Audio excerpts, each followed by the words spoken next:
Hi guys, so today we're going to tour a coffee plantation. It's called El Carmen. It's also a hotel. It's somewhere near a taco. It's like right outside of a taco. So they do really nice tours here. They're 3 hours long and they give you a bag of coffee, they give you lunch, and they show you the whole process of how coffee is made here in El Salvador. So we just got here. It's raining a lot, unfortunately, but we brought our umbrellas and we're still gonna have fun. So I'm gonna try and take you guys along the process of how they make coffee here. So yeah, let me know if you're a coffee drinker, how you like your coffee, and yeah, I hope you enjoy the video. I think because it's raining, we're the only people here, but they're so nice. They welcomed us anyway, and look, they made us like one little table in all of this restaurant, and they prepared our food. It was ready when we got here, so that's so sweet of them. Deli, deli, deli. ¿Qué trae ese plato? Puré, pollo, ¿Sí? Ejotes y zanahoria. Yum. And they brought us bread. What do you think, Savannah? Here from El Carmen farm. Nice. Oh, it smells good. Yeah. This is an exportation quality coffee. We also have another presentation, so I will show you the other presentations at the end. Okay. And now I'm going to prepare the coffee, and this is the traditional coffee maker. And it's called el chorreador. This is an easy way to make a good cup of coffee. And you wanna smell it? Yeah. Híbrido que se creó aquí en El Salvador. Difícilmente lo va a encontrar en otro país. El pacamara. Sí, porque es un café creado aquí en El Salvador. ¿De ese no tienen ustedes? Sí tenemos. Tenemos el geisha también, no sé, ¿verdad? Un café que el mercado principal es en Japón.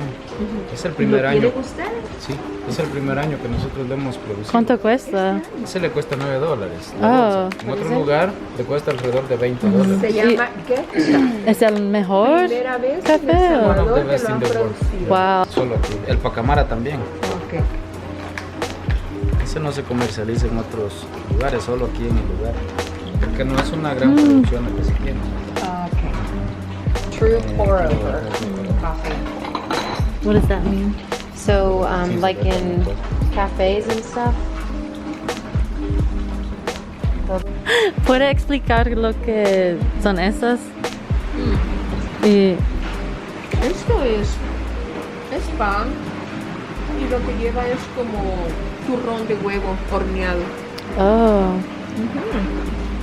¿Y esos son solo para el café? Pero no, para comer. Okay. So because of the rain and a lot of the machinery in this video, it's really hard to hear what the guide was saying.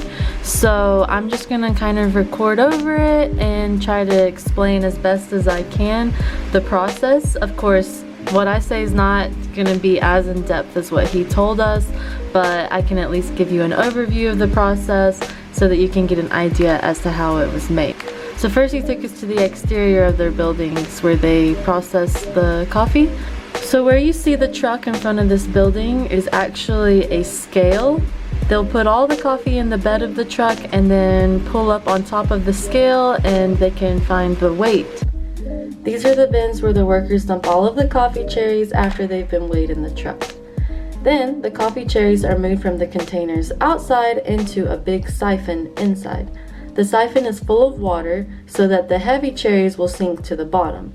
These cherries are considered higher quality because they're bigger. And then the lower quality cherries will float to the top, and they are actually sent directly to a drying process. However, the high quality cherries are sent into these big pulping machines, which have cylinders inside which will depulp the cherries. And then after the cherries are depulped, the leftover pulp will actually be made into fertilizer so that nothing is wasted. The coffee beans are then sent to the fermentation process, and they are put into these big containers right here for 6 to 24 hours.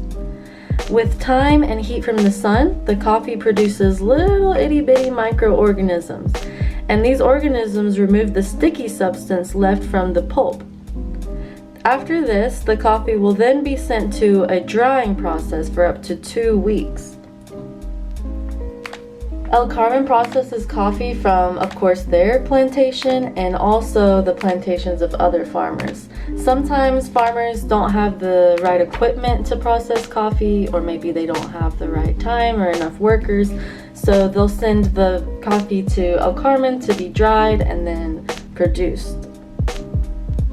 So what you see here is a lot of different coffee beans. Some of them are from El Carmen, and then others are from different coffee plantations in El Salvador.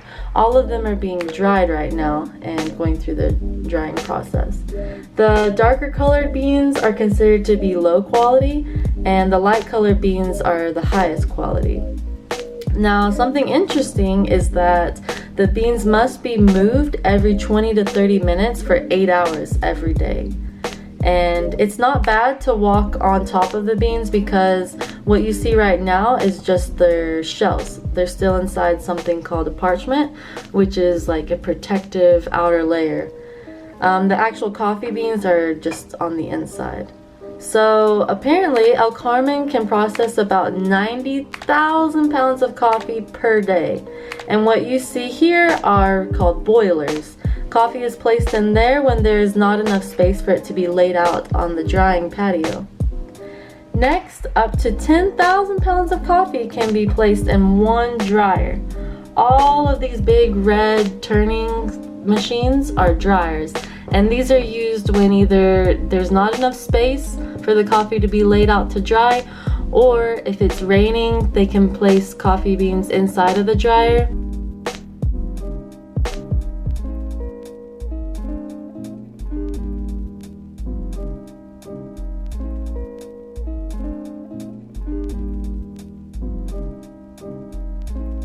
Now we're in the warehouse. There we are going to put just the beans without the sack to change some of the cap characteristics. Coffee stays here around 30 days if it's a lower quality. Oh. But if it's gourmet quality, stays here a minimum of 60 days. 60? Yeah. 60 days for 60 days for what the quality? premium, right? Yeah, gourmet. Gourmet. Yeah. ¿Ese es gourmet? Este de acá sí. Este es un SHG. This one's gourmet. ¿Qué diferencia? Este HSG. SHG es un café de buena altura que se cortó, como les mostré al principio, frutos con partecitas de un color distinto.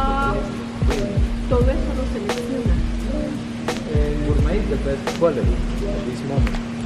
Wow. So if you have to put them in the dryer and that makes them lower quality, can they still be considered gourmet? No. No, they have to stay for 2 weeks in the sun. 2 weeks in the sun. Lower quality now, the objective is to develop the cap characteristics like the body, aroma, acidity, and flavors.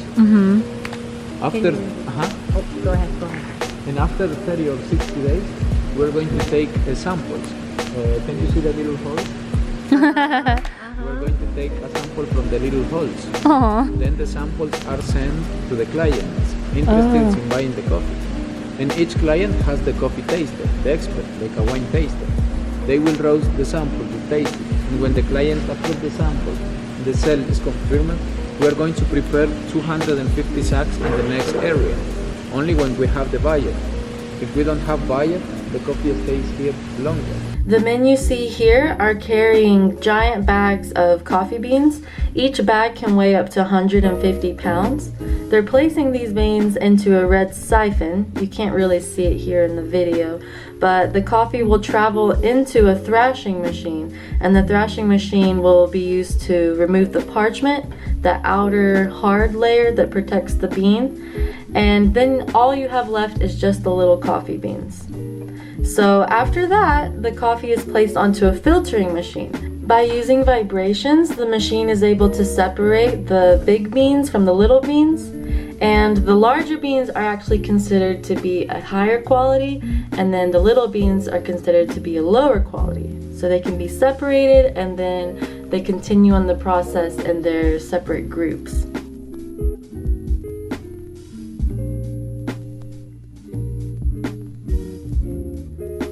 So the higher quality coffee beans come to this next machine. It classifies the coffee by weight instead of size. So again, using vibrations from the machine, the high quality coffee will be sent up and the low quality coffee will be sent down. And in the corner, as you can see, bags can be put to separate the coffee.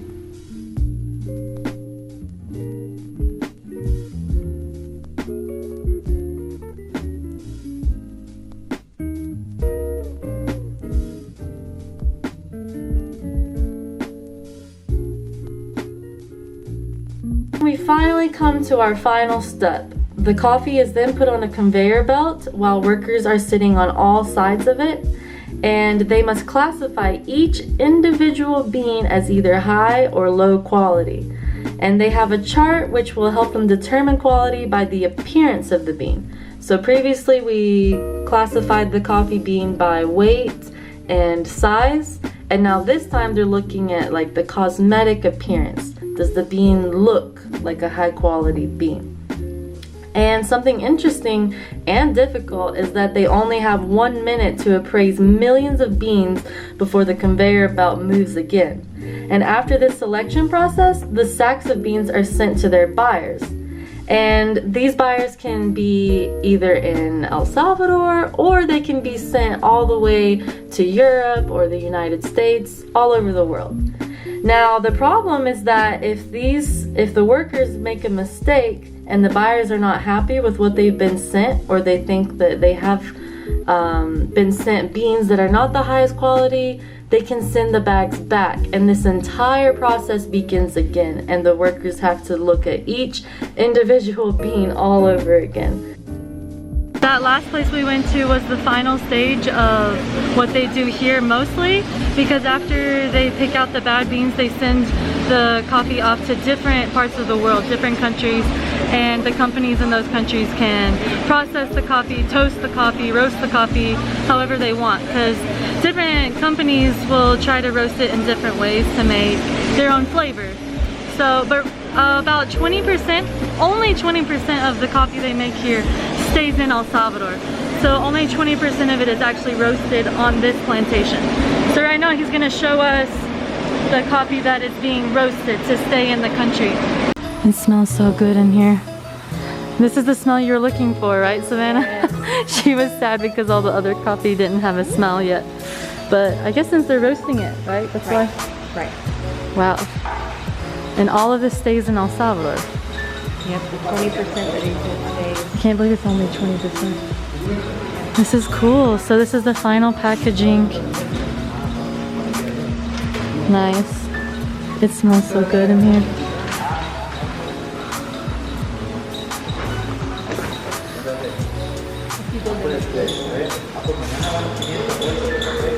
That's what I know. Chocolate. Now it looks like coffee. I never knew that they were white until we had this tour. Medium roast coffee. Oh, okay. What is dark roast? It's just like black. Highest temperature and longer time and looks black. Wow. And this is the roasting machine. We can process 250 pounds at one time. 250 pounds in that. The temperature is around 350 degrees Celsius. And the machine has a cylinder inside.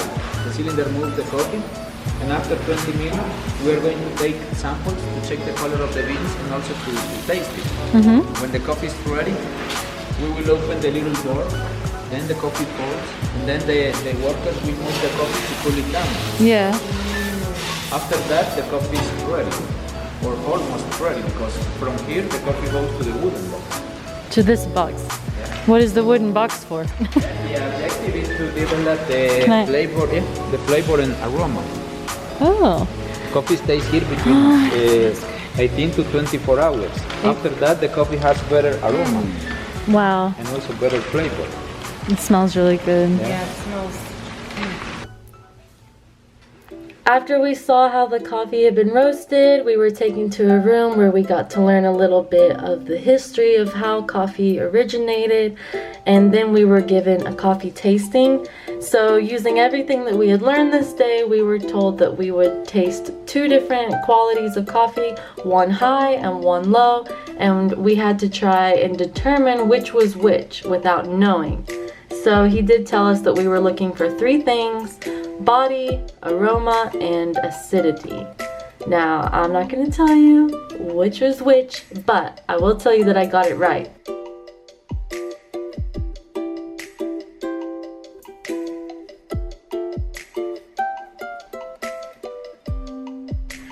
Thank you guys for watching. I hope you enjoyed this video. Obviously, I'm not a coffee expert and it was really loud, so I had to like re-record over all of the machinery and stuff. So I hope that I gave you guys a good idea as to how coffee was made, and I hope this was interesting for you. I do recommend taking the entire tour because there's just so much information. I can't even put it in one video. Like I said, the whole tour is 3 hours long and I had to condense it into 20 minutes. So definitely go and check them out. They're near a taco. I'll put their link in the description. Whether you drink coffee or not, I think it's fun. I don't even drink coffee and I enjoyed the tour. So yeah, I hope you guys enjoyed the video and I hope to see you again soon. Bye.